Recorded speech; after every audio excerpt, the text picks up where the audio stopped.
Hi, folks. Welcome to this All Ireland webinar. My name is Liam McGowan, and I'm part of this All Ireland VEEP project from the Dublin North-Northeast Recovery College and part of the Community Development Network, Mental Health Network Ireland. And I'm just going to introduce you here into the space before handing over to Eleanor.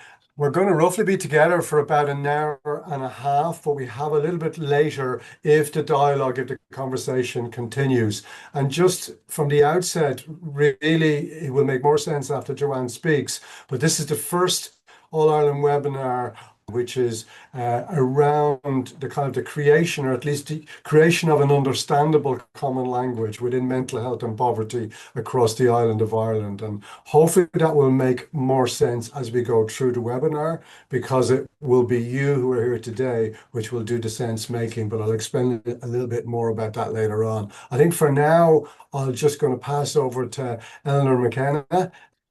Thanks very much, Liam. Well, thank you all for registering and coming along today. I just want to go through a few logistics.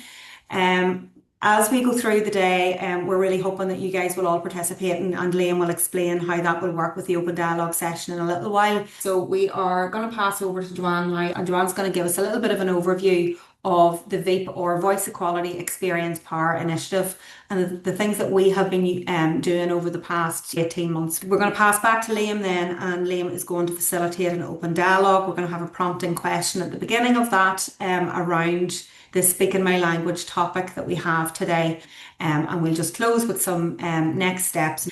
In the meantime, folks, I'd really encourage you, there's quite a few of us online, so I'd really encourage you to use the chat to pop your name in and where you're coming from, what what context you're here in, whether it's in a work context, volunteering, or you're a private individual who has an interest in the topic, and just give us an idea of why you're with us today, and that just gives us a sense of who's in the room. Without further ado, I'm going to pass you over to Joanne. I'm just here to give a little bit of background and context to today's webinar.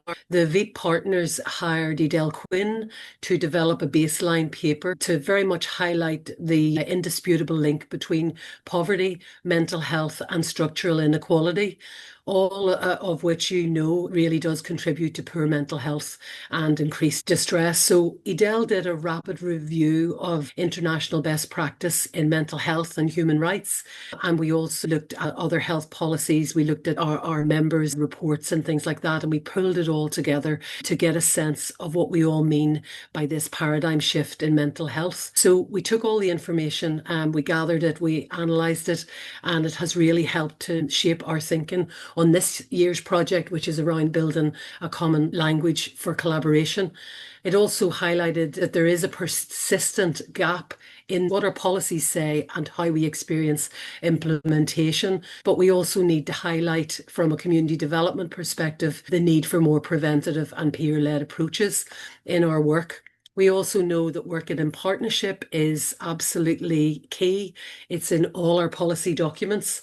And so we thought that it would be important to share what we have been doing with you so we can continue the conversation on, because really we want to make sure that the language of collaboration, talking about the involvement of citizens and people with lived experience, that democratic participation is understood and we can actually live that as well. This wee slide is really talking about that paradigm shift and the importance of taking a health and all policies approach. A lot of this work is informed with important policies such as the Sustainable Development Goals, the original social model of disability, the social determinants of health models, and the closing the gap of the generation, and then newer international mental health policy that shows that we need to take this holistic approach to our health. So, as I say, Edel did a piece of work for us to get our thinking about the importance of taking a human rights approach to mental health and inequality. We looked at the panel guidelines for participation,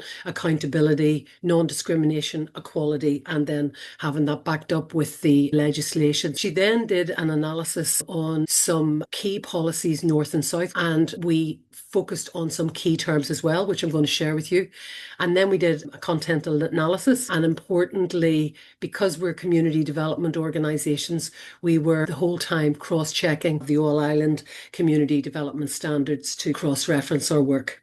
These were the 6 policy documents that we looked at from Northern Ireland, starting with the Programme for Government Mental Health Strategies, Making Life Better, Protect Life Too, our health and wellbeing, our overall health and wellbeing plan, like Launch Care, and our social inclusion plan, which you can see there's just coming to the end of its life. So they were the Northern Irish policies that we looked at.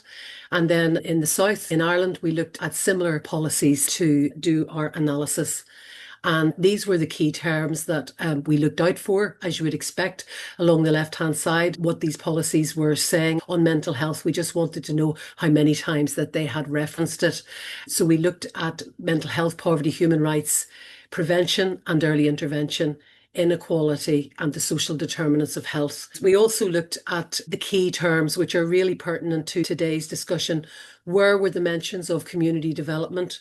How did we talk this language of partnership around co-production, co-design, shared decision-making, partnership and participation? So hold those words in your head because they will form the basis of our conversation today. Eleanor really kindly sent out some papers, and there is a poster that tells you what the findings are. And there's 4 key findings. One was on community development. What we found in community development, it was used much more often in the Irish documents and much less in the Northern Irish documents, including in the Department for Communities policy. It wasn't there, although it did show up in health. We also noticed that there was a bit of a divergence in kind of north-south speak, that in the south people were more interested in the term partnership and collaboration. Participation was probably stronger in the south than it was in the north, particularly in the Department of Health. We like the terminology co-production.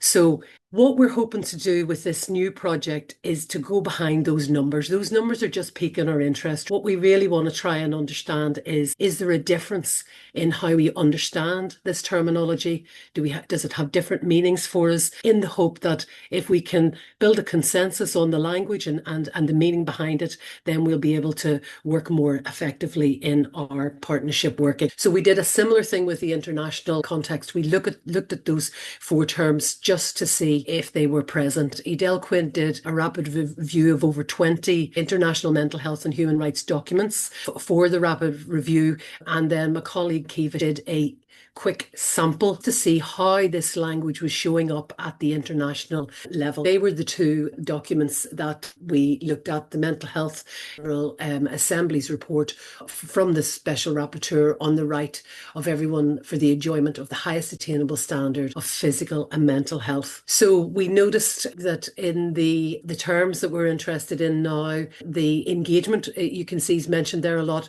Partnership and collaboration is very much in that guidance, and community development gets a mention.